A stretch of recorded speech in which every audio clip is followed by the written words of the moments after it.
के मंत्री तक आवाज उठी है। कल सुबह 9 बजे शिक्षा मंत्री जी से हमारी जो आज की प्रमुख 4 मांगों को लेकर मुलाकात होगी। कल सुबह 9 बजे हमें वहां जाना है, चाहे रीढ़ शिक्षक भर्ती की विज्ञप्ति, पैटर्न, परीक्षा तिथि का मामला हो, पद बढ़ाने का मामला हो, कंप्यूटर शिक्षक भर्ती का पद जो कैडर बना दिया है उसकी विज्ञप्ति का मामला हो, बाहर राज्य का कोटा कम करने का मामला हो, नई स्कूल व्याख्याता भर्ती की विज्ञप्ति का मामला हो, वो कल शिक्षा मंत्री से मिलेंगे, क्योंकि वो शिक्षा मंत्री के विभाग के मामले। इसके अलावा जो रीढ़ 2018, 16, 17 के एक और सूची के मामले में बात रखूंगा, लेकिन उस मामले में केवल माननीय मुख्यमंत्री जी को ही फैसला लेना है। इसलिए मैं कोशिश करूंगा, कहूंगा कि साहब विभाग आपका सही, आपका लेवल बढ़ा हो गया, आप प्रदेश अध्यक्ष हो गए, तो कम से कम जाते जाते लोगों का भी भला कर दीजिए। मैं उनसे कल निवेदन करूंगा। इसके अलावा मुख्यमंत्री जी से मैं मिलने की पूरी कोशिश कर रहा हूं। दोस्तों, कई लोग सोचते हैं, कई कहते हैं कि उपेंद्र यादव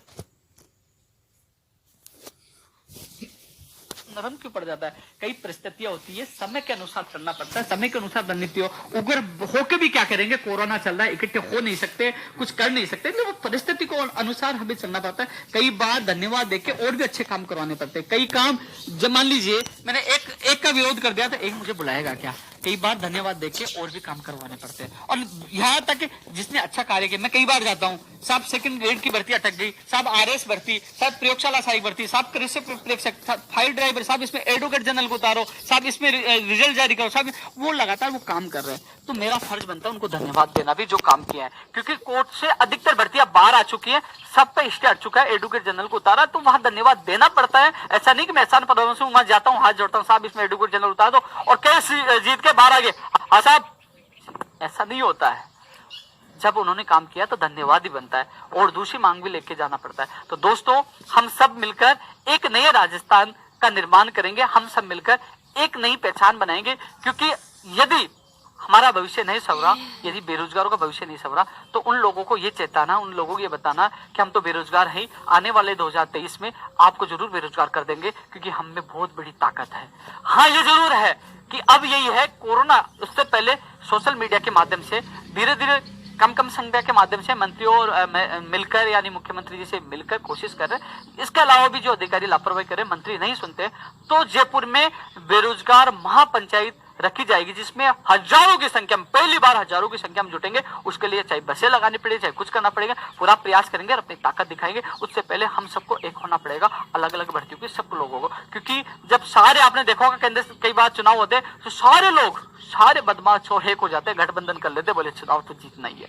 क्या हम बेरोजगार एक नहीं हो सकते? हमें एक होना पड़ेगा, और इसके लिए हम अभियान भी चला रहे हैं आप लोगों के लिए। मुझे कभी भी याद करो, मैं 24 घंटे आप लोगों के बीच में रहता हूं। आपको, आपने देखा होगा, सब लोग कोरोना से डरे हुए हैं।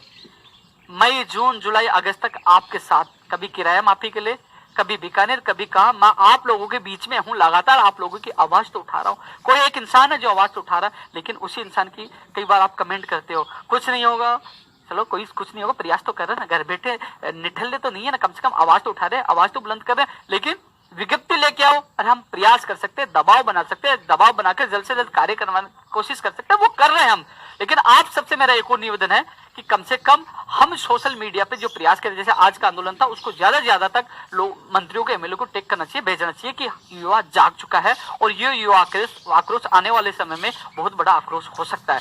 राजस्थान की बात नहीं, केंद्र में जो जितनी भर्तियां हैं, किसी की परिणाम नहीं आया, किसी के एग्जाम नहीं, और जिसका एग्जाम हो गया, परिणाम अब उसकी ज्वाइनिंग नहीं हुई, ये सबसे बड़ी दुविधा है। राज्य सरकार से ज्यादा केंद्र सरकार की भर्तियों की हालत खराब है। अब माननीय प्रधानमंत्री मोदी जी, आपको भी जागना होगा, युवाओं का विकास होगा तो देश का भी विकास होगा, देश भी बढ़ेगा। युवाओं की तरफ आपको ध्यान देना होगा। अब युवा भूल चुके हैं वो थाली बजाना, वो मोमबत्ती जलाना।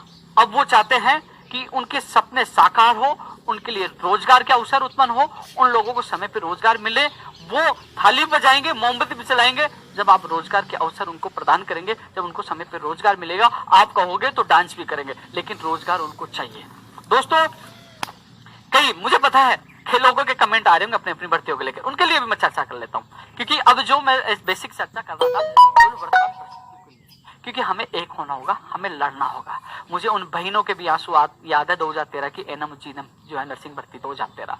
मुझे पंचायत राज एलडीसी 10,030 परिवारों के सपने, उनके आंसू याद है। इसके अलावा जो राजस्थान पुलिस भर्ती के जो लोग हैं जो कह रहे हैं हमें परीक्षा तिथि, उनकी भी मुझे हर चीज याद है। मैं सोशल मीडिया पे हर चीज देखता रहता हूँ, लेकिन कोशिश करता हूँ धीरे धीरे एक एक भर्ती को निकालकर उनके सपने साकार करने की कोशिश कर रहा हूँ। आपने देखा होगा आरएस भर्ती 2018 कोर्ट में थी, कृषि प्रेक्षक, महिला सुपरवाइजर, प्रयोगशाला सहायक, इनको आरएस भर्ती को छोड़कर इन लोगों को ज्वाइनिंग हो चुकी है, इनको मिल चुके हैं, सेकंड ग्रेड वालों को ज्वाइनिंग मिल चुकी है। चाहे इतना प्रयास किया है, आपके लिए भी मैं प्रयास करूंगा। मैं वचनबद्ध हूं, मुझे जैसा मौका मिलेगा एक एक भर्ती के लिए, एक एक बेरोजगार के लिए मैं आपकी सेवा करता रहूंगा, आपकी आवाज बुलंद करता रहूंगा। आपके उत्साहवर्धन, आपका साथ मेरी ताकत है और आपका साथ मिलता रहे, चाहे मेरी जान चली जाए, मैं पीछे नहीं हटूंगा। बड़ी ईमानदारी के साथ आप लोगों के लिए काम करता रहूंगा। मैंने आज तक 9 साल तक आप लोगों के लिए काम किया। जिस प्रकार आप लोगों ने विश्वास जताया है, मैं आपके विश्वास पर खरा उतरता रहूंगा, लेकिन आप हम सबको मिलकर एक होना होगा और एक बड़ी रणनीति के साथ इस रण में उतरना होगा, रण को जीतना होगा, प्लानिंग और रणनीति के साथ। अब मैं सबसे बड़ी बात है दोस्तों, एक आज जो रीट की विज्ञप्ति कंप्यूटर शिक्षक भर्ती स्कूल व्याख्याता और बाहरी राज्य के कोटों को लेकर आज प्रदर्शन किया, अच्छा प्रदर्शन था और अच्छा मैसेज सरकार के पास किया। लेकिन 7 तारीख को राजस्थान पुलिस भर्ती जो है, जिनका जो ग्रेड पे 2400 से 3600 बढ़ाने, उनके तमाम 6-7 मांगे हैं। उनके लिए हम लोग, क्योंकि मैंने देखा है लगातार, कई मैं जेल में गया हूँ, थाने में गया हूँ, कई बार धरना प्रदर्शन होता है, रात तक हम नहीं उठते तो वो लोग वहां मौजूद रहते हैं। जब त्योहार का दिन आता है तो हम लोग घर पे त्योहार बनाते हैं, वो ड्यूटी करते हैं। जब कोरोना में काल में वो घर भूल गए, वो कोरोना में सेवा ही दे रहे हैं, लेकिन वो कभी भी 24 घंटे उनकी ड्यूटी लगती है। संडे को उनको छुट्टी नहीं मिलती, उनको बहुत कम सैलरी मिलती है, उनके परिवार का लालन पोषण नहीं कर पा रहे। तो मेरा व्यक्तिगत मुझे लगा कि इनका साथ देना चाहिए, क्योंकि वो उनका न तो कोई संगठन है, न वो प्रदर्शन कर सकते, और ऐसे नियमों में बांध रखा है कि वो अपने अधिकारियों के खिलाफ बोल भी नहीं सकते, आवाज बुलंद भी नहीं कर सकते। इसलिए मेरा दिल ने कहा कि इसका साथ देना चाहिए। मैं परम सौभाग्यशाली हूं कि इनकी आवाज उठाने का मुझे सौभाग्य मिला है। 7 तारीख को बड़ी मजबूती के साथ इनकी आवाज उठाएंगे। जो व्यक्ति जुड़ना चाहिए जुड़े, क्योंकि इन पुलिस कांस्टेबलों को न्याय मिलना चाहिए, इनका ग्रेड भी 36 होना चाहिए और इनके अन्य मांगे भी पूरी होनी चाहिए। वो 7 को, इसके अलावा 7 तारीख को जब हम ज्ञापन देने जाएंगे डीजीपी को, तो जो राजस्थान पुलिस भर्ती 2020 की परीक्षा कब होगी वो बात भी रखेंगे कि साहब जल्द से जल्द परीक्षा तिथि बताई जाए, चाहे वो दिसंबर हो, चाहे जनवरी हो, चाहे नवंबर हो, वो बताई जिससे उनका लक्ष्य हो, जिससे वो तैयारी कर सके। इसके अलावा एसआई भर्ती 2016 टेक्निकल विभाग, वो भी मांग रखेंगे कि उसके आवेदन ले लिए गए थे लेकिन आज तक एग्जाम नहीं हुई। इसके अलावा लाइब्रेरियन पेपर में जो संदीप नेहरा और शिव भगवान जो फरार है, उनको गिरफ्तार किया जाए, उनको गिरफ्तार किया जाए। इसके अलावा मदर्स कोचिंग, अब तो कोचिंग वैसे सारी बंद है, लेकिन उसको सील की जाए, उनके खिलाफ कार्रवाई की जाए, क्योंकि अभी तक वो फरार है। फिर 19 सितंबर को पुस्तकालय अध्यक्ष भर्ती आ गई, ये लोग फिर कुछ न कुछ गड़बड़ करेंगे। अभी अफवाह चल रही है कि ये दोबारा से सक्रिय हो गए, तो इनको गिरफ्तार करना चाहिए। वो मांग भी उनके सामने मैं रखूंगा।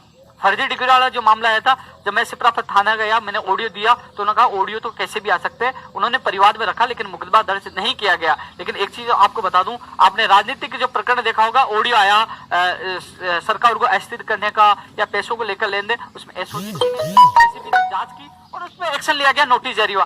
क्या ये ऑडियो झूठा हो सकता है? जब वो ऑडियो सच हो सकता है, उसकी जांच हो सकती है, जो सरकार के भविष्य के लिए था, लेकिन ये ऑडियो प्रदेश के लाखों बेरोजगारों के भविष्य के लिए, उसकी जांच होनी चाहिए। उनको पकड़ना चाहिए जो गिरोह है, स्टडी सेंटर के माध्यम से लूट रहे हैं, फर्जी डिग्री के माध्यम से लूट रहे हैं, उनको गिरफ्तार करना चाहिए, ऑडियो की जांच होनी चाहिए और उनको गिरफ्तार करें। लेकिन इसकी प्रेस कॉन्फ्रेंस अलग से है, इन फर्जी ऑडियो को लेकर एक बड़ा एक अभियान चलाएंगे, खुलासा भी होगा। इसके लिए मैं अलग से 10 तारीख के बाद यानी 11-12 तारीख के बाद इसमें मैं एक प्रेस कॉन्फ्रेंस कर रहा हूँ। बाहरी राज्य वाला आपको पता ही है, मुझे पता है कई लोग तो कहने लगे यार उपेंद्र यादव तो शायद फालतू मुद्दा उठाता है, लेकिन धीरे धीरे पता चलेगा। अन्य राज्यों में आपको जाने की जरूरत नहीं है, वो आएंगे, नौकरी लेके जाएंगे। अब तो मंदिर में आरती करते रहना, थाली बजाते रहना, बाबा जी का ठुल्लो मिलेगा, तुम अभी सुधर जाओ, जाग जाओ, तो मुझे नुकसान नहीं होगा उपेंद्र यादव को। ये तुम्हारे हक की लड़ाई लड़ रहा हूं मैं। ये गुस्सा इसलिए जाहिर है कि अपने हकों को नहीं पहचान पा रहे कि हमारे हक छीने जा रहे हैं, उन हकों को लेना है, आवाज बुलंद करनी है। एक दिन आना है हजारों लाखों की संख्या में, कहना है हमारा हक है, हमें दो। वोट हम देते हैं, मताधिकार हम करते हैं, हमारा अधिकार है। तो इसके लिए आपको जागना होगा, जागना होगा। प्लीज जागिए और अपना हक पाइए दोस्तों। हाँ, मैं रीट वाला बता ही रहा था, बयानवीर है मेरे भाई कोई कि कल झूठा आश्वासन मत ले लेना, गोली मत ले लेना, डोटासा जी फिर गोली देंगे। भैया स्पष्ट कह दूं, हम प्रयास कर सकते हैं, प्रयास में कोई कमी नहीं है, प्रयास करेंगे, गोली मिलेगी, आश्वासन मिलेगा, काम नहीं होगा। इस बार हमने शांतिपूर्वक प्रदर्शन किया था, यदि काम नहीं होगा तो उससे बड़ा आंदोलन होगा, वो उग्र होगा।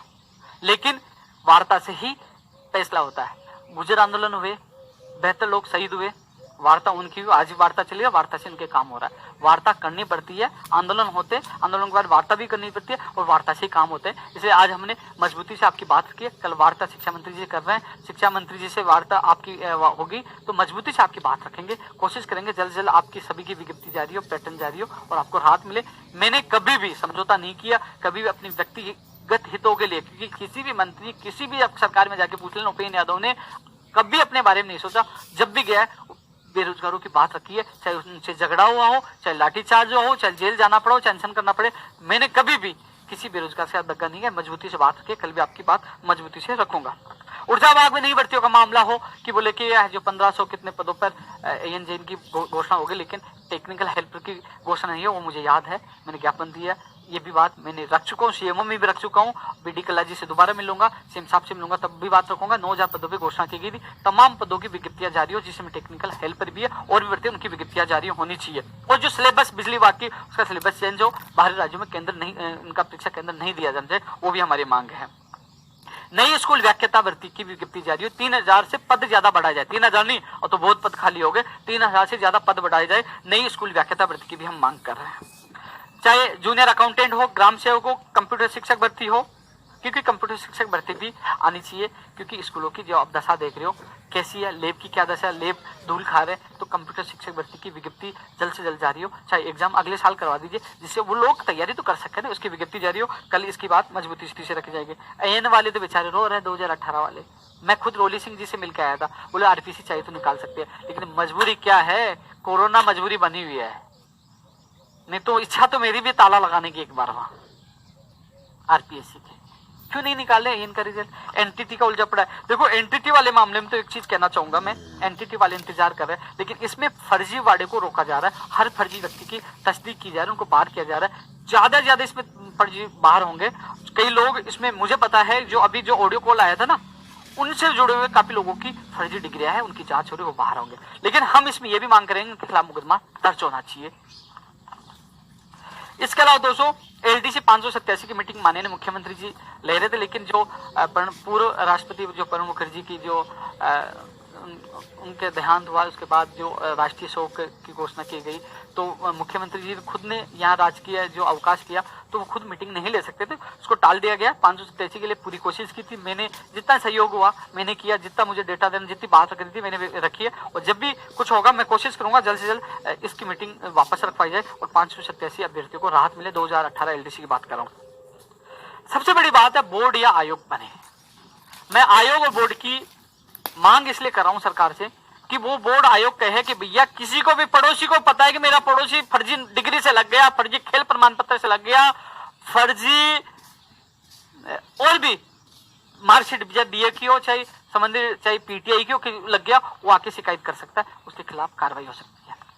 फर्जी वाड़े को लेकर, जो भर्तियों की लापरवाही को लेकर, सारी चीजों के लिए हमारा आयोग होना चाहिए, हमारा बोर्ड होना चाहिए, जिससे बेरोजगार को समय पे रोजगार मिलना चाहिए। ये भी एक बहुत बड़ी मांग है। आप सबको मिलकर ये मांग भी मजबूती से रखनी है, जिससे हम लोग हमारा दुखड़ा रो सके। हम कहाँ जाएं, कहाँ रोए अपनी बात कि साहब फर्जी वाला हो रहा है, पड़ोसी लग गया। मेरे पास कई फोन आते हैं कि भाई साहब वो मेरा पड़ोसी फर्जी डिग्री लेके लग गया। भाई साहब मैं इसलिए नहीं कहूंगा, मेरा दुश्मन बन जाएगा, मैं नहीं बोल सकता। भाई मेरा रिश्तेदार में नहीं बता, मेरे पास ऑफिस में आया कि भाई मेरा रिश्तेदार में नहीं बता सकता, लेकिन पैसों में लग गया फर्जी वाला।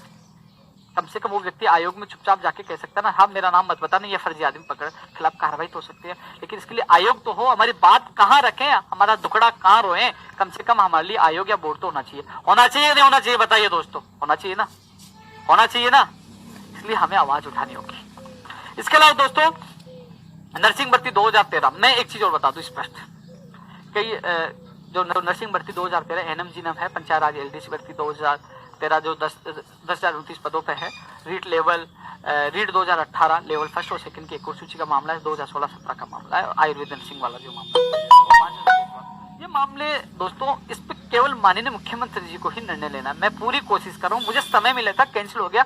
मैं जब भी मुलाकात होगी तो आपकी बात पूरी मजबूती से रखूंगा, क्योंकि जो इससे संबंधित और भी एमएलए मिलकर आए थे, उन्हें पॉजिटिव रिस्पॉन्स मिला था। हम नहीं चाहते, एक बार माननीय मुख्यमंत्री से मुलाकात होने के बाद यदि पॉजिटिव मिलता है तो हमारे लिए अच्छी बात है, नेगेटिव मिलता है उसके बाद हम सब मिलकर आगे की रणनीति तय करेंगे। लेकिन एक बार मैं मिलने का इंतजार कर रहा हूँ, मेरी मुलाकात भी होगी और इसके सुखद परिणाम आएंगे। लेकिन थोड़ा सा संयम रखो, मैं भी संयम रखा हूँ, मैं कभी इतना संयम नहीं रखता, कुछ ना कुछ तो कर ही देता हूँ। लेकिन सोचिए मैं भी संयम अपने आप पे कर पा रहा हूँ। नो डाउट 3 मार्च को 15 मार्च को माननीय मुख्यमंत्री से मिला था, उनका रवैया बहुत अच्छा था। देखो कोरोना में 12,000 एलडीसी को ज्वाइनिंग मिली है, 9,000 सेकंड ग्रेड की ज्वाइनिंग चल ही रही, 2013 आरपीसी के लोगों को ज्वाइनिंग मिली है, कृषि प्रयोगशाला साहिब को ज्वाइनिंग मिली है, एएसओ भर्ती को ज्वाइनिंग मिली है। तो कुल मिलाकर अन्य राज्यों में रोका है, यहाँ तो ज्वाइनिंग दी गई है, इसके लिए धन्यवाद तो के वो पात्र है, मैं उनकी बुराई नहीं कर सकता। जो काम किया वो धन्यवाद देना भी चाहिए, सच है वो मैं बताऊंगा। चाहे कुछ लोग कमेंट कर देना कि ये कांग्रेसी है, ये तो सरकार का चमचा, कर देना कमेंट, कोई फर्क नहीं पड़ेगा। लेकिन जब मैं जेल जाऊंगा ना, जब मैं अनशन कर रहा था, जब मैं जेल जा रहा था कांग्रेस, अभी 25 नवंबर को 12 नवंबर को जो मेरा अनशन, तब आप लोगों ने नहीं कहा, तब तो कहा जिंदाबाद। लेकिन कई बार जो सच बता देता हूँ ये भर्ती के लिए उन्होंने, क्योंकि मैं जाता हूँ ना बोर्ड